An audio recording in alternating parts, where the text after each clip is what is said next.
What's going on, my fellow Kino Lords? So today I'm going to be doing a video talking about all the films that I'm excited to eventually see that are premiering at the 2023 Cannes Film Festival. As much as I would love to be there and review these films on the spot at the Cannes Film Festival, I'm not just at that level. Realistically, I still consider myself to be a nobody, so I just don't really see that in the realm of possibilities at all. Maybe if I do enough ass kissing, I'll be able to get my ass in there and get an awesome video out there for you guys. But anyway, yeah, let's just go ahead and get started with this list. And I actually typed it all out. It's all here on paper. So if you see me looking down often during this video, it's because I am reading off it every now and again. But yeah, so let's just go ahead and start this, and let's kind of get the obvious one out of the way, which is Killers of the Flower Moon, directed by Martin Scorsese. Starring Leonardo DiCaprio, Robert De Niro, and Lily Gladstone. Yeah, I am obviously super stoked for this film. Martin Scorsese, as cliche as it is one of my all-time favorite filmmakers. And the trailer just got released a few days ago, and yeah, I just went ahead and saw it. I mean, a lot of people are really holding out on it and not seeing it until they go watch it in the theaters, but I know that before a lot of the movies that I go see this year, they're going to play it before the movie, so I just went ahead and saw it, and yeah, I mean, the film looks absolutely incredible. I cannot wait for it. It's kind of crazy because I recently saw Certain Women, and that film had Lily Gladstone in it, and not to spoil really my thoughts on it, because I want to do another catch-up video where I talk about the films that I've seen recently. So I want to talk more in depth about Certain Women then. But I'll just say really quickly, Lily Gladstone was excellent in that film, and it just made me even more excited to watch Killers of the Flower Moon. So yeah, super excited for that film, obviously. But number one on my most excited list is actually quite a surprise. It's actually the new Indiana Jones movie. Just kidding. I don't give a flying ounce of a fuck about that movie. Honestly, I don't even understand why it's playing at Cannes. It just seems so unnecessary and out of place. But anyways, moving forward to the actual list, just as a precursor, this isn't a ranked list or anything. I just kind of jotted down in a very scatterbrained way of all the films that I actually am looking forward to watching this year. But all right, let's go ahead and start with the first one that I do have on the list. That's not Killers of the Flower Moon, and that's The Zone of Interest, which is written and directed by Jonathan Glazer. Just on the surface, Jonathan Glazer is a filmmaker that I am fascinated by. Obviously, he directed one of my all-time favorite A24 films, Under the Skin, and that to me is a masterpiece. That film is absolutely incredible. I have a whole review on that movie, so if you want to hear my more extensive thoughts on it, please check that review out. But yeah, and he also directed Sexy Beast, which is a film that I also really enjoyed.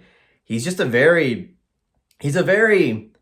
unconventional filmmaker when it comes to sticking to a genre, or even really a style. It almost seems like, I haven't seen Birth yet, which is one of his films starring Nicole Kidman that I've been dying to see. I've wrecked it a lot of different times in the Discord, still hasn't won, but just from what I've seen so far, he seems like a filmmaker that, yeah, you can expect an artfully crafted film, but you're not really sure what you're gonna get in both genre, in terms of genre, and also in presentation.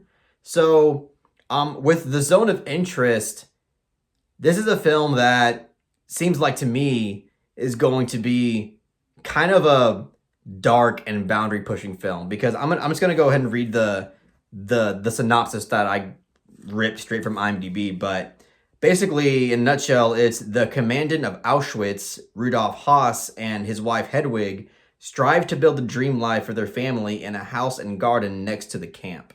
So that on its own is a pretty daring and kind of haunting type of concept. I don't really know how he's going to explore this, but I'm sure he's going to be, nuanced and stylistic about it. Just from that synopsis and what I've known, at least what I've seen from Jonathan Glazer, it just seems like an incredibly promising film. So, with that being said, let's just move on to the next thing. But I just want to say The Zone of Interest is definitely something that I am highly looking forward to this year. I am really, really excited about that film. All right, so next we got Asteroid City from Wes Anderson. I mean, I'm not gonna spend too much time talking about this really because I mean it's a Wes Anderson film. I don't really know much about this film at all. All I really know is that it has something to do with space and also, you know, perhaps could be hinting at the possibility of extraterrestrial life. So that's all I know. All I just really know to expect from this film is just all of the wonderful and charming Wes Anderson quirks that we just all have come to love from his filmmaking style. A lot of the really smooth, quick tracking shots and quick panning shots and the quick zoom ins and zoom outs and the symmetrical cinematography and the vibrant color palette, and obviously the ensemble cast that he has with every single one of his films. You know, pretty much with every film, he has a lot of his regulars like Bill Murray and Edward Norton and Jason Schwartzman as well. But you know, in this one you have a few. By the way, also Jeff Goldblum. He's like, I swear he's in so many of his films. But you also in this film have a few that have never been in any of his films, like Tom Hanks, which is really interesting. Yeah, so obviously looking forward to Asteroid City for obvious reasons. If you're a Wes Anderson fan, how could you not be excited to watch this film? But yeah, so let's just move on to the next thing. The next film is called Le Passion de Dodine Buffon.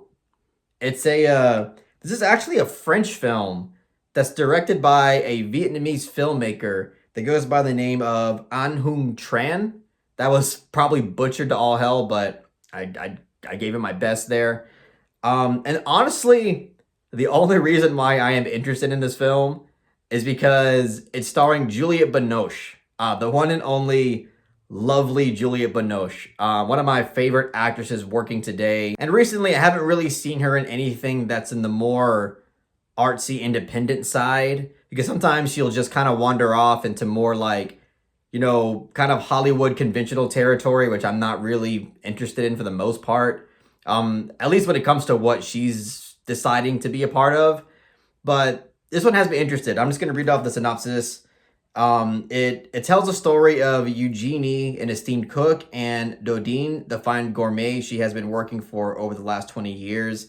And apparently, when it comes to the plot of it, it kind of dives more into the romance between them and how that romance actually kind of yielded a lot of the most famous and illustrious dishes that have graced the culinary world. So, you know, again, I'm not entirely sure about the plot or the filmmaker. All I know is that the filmmaker did make a film that got nominated for Best Foreign Film. I think it's called The Scent of Papaya or something like that.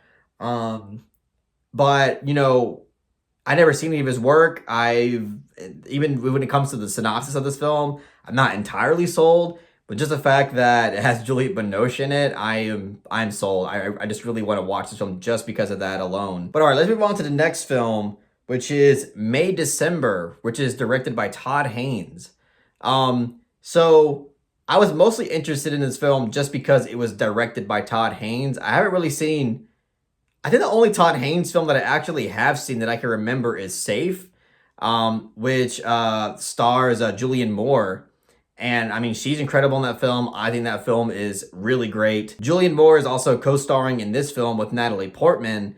And the synopsis of it goes, 20 years after their notorious tabloid romance gripped the nation, a married couple buckles under the pressure when an actress arrives to do research for a film about their past. So, yeah, I mean, even that synopsis sounds pretty interesting. You know, I've always been intrigued by the idea of couples that are in the spotlight that seem so incredibly pressured and forced by the industry, you know, just for, again, that kind of tabloid presence. And I think a film that's going to explore that concept and that reality could be great. I mean, I don't know. Again, it could be a horrible movie, but the one film that I have seen from Todd Haynes was great. So just for that alone, I think this film does have potential. So, yeah, that's why I'm pretty excited to see it. Let's just move on to the next thing. The next movie is called The Old Oak, which is written and directed by Ken Loach. I mean, just the name Ken Loach had me really intrigued. I've seen two of his films so far, which I feel like is not nearly enough because the two that I have seen I really loved. One is I, Daniel Blake, and the other is Sorry We Missed You.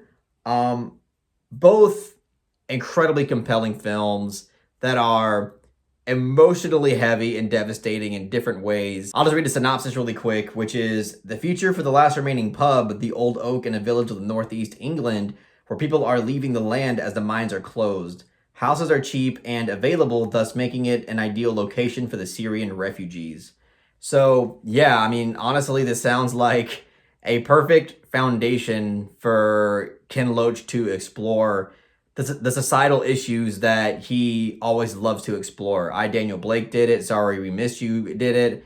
And as far as I know, almost all of his films do it. He's just a filmmaker that is mostly interested in diving into relevant social issues in a way that can relate to a lot of people and deliver that emotional power that can resonate with them in the way to get them to understand the severity of what's actually going on in the world. And yeah, I mean, again, the Old Oak seems like the perfect recipe for him to tackle. So yeah, I mean, just with that alone, I am very excited for that film as well. I really need to see a lot more. I need to watch a lot more Ken Loach films, to be honest with you. But let's move on. So the next one we have here is Perfect Days, which is directed by Wim Wenders. Another filmmaker that I just haven't seen enough of. I've only seen Paris, Texas, which is obviously a brilliant and emotionally moving film. And the synopsis of this is incredibly simple. It basically just reads, a janitor in Japan drives between jobs listening to rock music. So just from that alone, it seems like he's going for a slice of life type of film, which I'm all in for. I think slice of life films, when done the best that they could be some of the best cinema that you'll ever see. So yeah, and it's also starring Koji Yakusho, which is an actor, a Japanese actor that I've seen quite a bit from him, and I pretty much have really liked everything that he's in. Tokyo Sonata was a film that I saw like 5 or 6 months ago, and I really loved him in that. He's excellent in Cure. I also remember him in Babel, which is a film that I'm also in love with. So, yeah, I'm deeply interested to watch this film. Again, I need to watch more Wim Wenders because shout out to Jake from the Cinebums podcast. I think Wim Wenders is one of his favorite filmmakers of all time, if not his favorite filmmaker of all time. So, yeah, I'm really looking forward to that. And the last film I have on the list is a film called About Dry Grasses, which is directed by, I won't say his full name, but his last name, Ceylon, I think, which is probably really wrong. But this is the same filmmaker as Once Upon a Time in Anatolia, which is a film that I also really loved. I've only seen that film once, but I remember it so deeply and so intricately because that film really does leave an impact with you. It's a slow burn, but it feels so incredibly purposeful and impactful. Yeah, I really loved that film. Honestly, I need to rewatch it to refresh my memory, but all I know is that I really loved his filmmaking style. It's subtle and it's powerful. I was all here for it. So just to read the synopsis of About Dry Grasses, it says, a young teacher hopes to be appointed to Istanbul after mandatory duty at a small village. After a long time waiting, he loses all hope of escaping from this gloomy life. However, his colleague Nuray helps him to regain a perspective. So just with that synopsis alone, it sounds like something that is going to be complex both character-wise and narratively speaking, and probably going to tackle social issues as well. So yeah, I'm very, very excited for that. Apparently that film is over 3 hours long, so not sure how much traction it will get just because of the length. Same with Killers of the Flower Moon. That film was like 3 hours and 20 something minutes. But I think that has, like, in terms of American cinema, there's a lot of star power. So I think that will get, more people in the seats. But runtime is something that's really stopping people lately from going to the cinema and watching, giving films a chance, which is, kind of a shame. But anyway, yeah. And apparently the early reviews for About Dry Grasses have been absolutely stellar. Honestly, a lot of the early reviews for all the films that I've talked about have been pretty great. So, Yeah, I mean, I guess that's it for the video, guys. It seems like there's going to be a lot of great films coming out of Cannes this year. And again, I hope to one day be able to attend it. That would be really awesome to attend Cannes Film Festival and, get an on-the-spot video out for you guys about my thoughts on all these films. But yeah, that's all I got to say about the films premiering at Cannes this year. I apologize if I am too ignorant about some of the filmmakers that are, presenting possibly some of the best work that are going to come out this year. Or I may have missed a few, unintentionally. But in a vague nutshell, these are the films that I am quite excited to see this year. But yeah, if you really enjoyed what I had to say about the films premiering at Cannes this year, please give this video a thumbs up and share it amongst your friends. And don't forget to subscribe to the channel to be updated on more film-related content.